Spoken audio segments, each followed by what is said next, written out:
Assalamualaikum warahmatullahi wabarakatuh.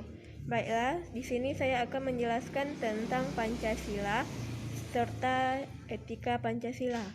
Pancasila adalah ideologi dasar negara dan rumusan kehidupan bagi negara Indonesia. Tanggal 1 Maret 1945 dibentuklah Badan BPUPKI yang diketuai oleh Rajiman Widyodiningrat.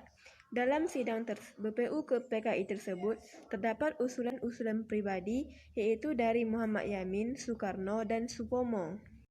Usulan pertama diusulkan oleh Muhammad Yamin pada tanggal 29 Mei 1945. Beliau mengusulkan atas 5 asas. Asas pertama yaitu tentang pertama adalah peri kebangsaan, yang kedua peri kemanusiaan, yang ketiga peri ketuhanan, yang keempat peri kerakyatan, dan yang kelima peri kesejahteraan rakyat. Yang kedua, pada tanggal 30 Mei 1945 diusulkan oleh Supomo. Usulan Supomo tersebut berisi tentang 1. Teori negara perseorangan, 2. Paham negara kelas, 3. Paham integralistik, di mana paham ini tidak memihak kepada siapa yang kuat dan tidak memihak kepada dominasi mayoritas dan tirani minoritas. Pada tanggal 1 Juni 1945, Soekarno mengusulkan dasar sebagai berikut. 1. Nasionalisme, 2. Internasionalisme, 3. Mufakat, 4. Kesejahteraan sosial, dan kelima ketuhanan yang Maha Esa. Negara kebangsaan Indonesia terbentuk melalui 3 tahap. Yang pertama itu masa Kerajaan Sriwijaya, yang kedua masa Kerajaan Majapahit, dan yang ketiga masa Kerajaan Negara Modern. Kerajaan Sriwijaya berdiri pada abad ke-7 Masehi di bawah kuasa Wangsa Syailendra di Sumatera. Kerajaan yang berbahasa Sanskerta dan huruf Pallawa menguasai jalur perhubungan laut dan yang kedua, Kerajaan Majapahit. Kerajaan Majapahit berdiri pada abad ke-8 Masehi setelah runtuhnya Kerajaan Sriwijaya. Pada kerajaan tersebut terdapat buku Sutasoma karangan Empu Tentular yang berbunyi Bhinneka Tunggal Ika Tanhana Darga Mangrua, yang artinya walaupun berbeda-beda namun tetap satu jua. Selanjutnya, Pancasila dibagi menjadi 3 tahap, yaitu masa Orde Lama, masa Orde Baru, dan masa Reformasi. Pancasila diimplementasikan dalam bentuk yang berbeda-beda. 1. Periode pertama dimulai pada tahun 1945 sampai 1950. 2. Dimulai pada tahun 1950 sampai 1959.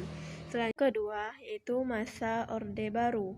Pada masa Orde Baru, Soekarno melakukan penyelewengan sebagai berikut. Pertama, melakukan demokrasi sentralistik.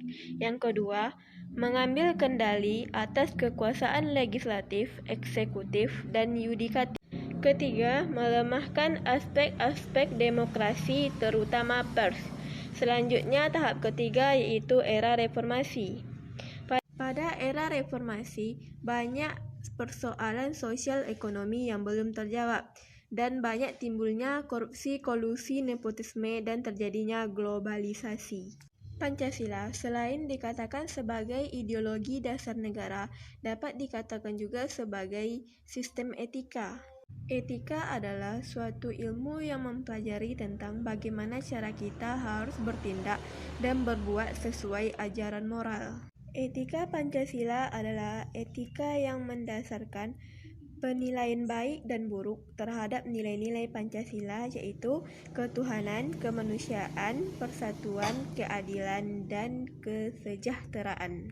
Suatu perbuatan dikatakan baik apabila tidak bertentangan dengan nilai-nilai tersebut dan mempertinggi keadaan nilai-nilai tersebut dan dapat diamalkan dalam kehidupan sehari-hari. Selain sebagai sistem etika, Pancasila juga dapat dijadikan sebagai solusi dari problem korupsi, kerusakan lingkungan, dan dekadensi moral.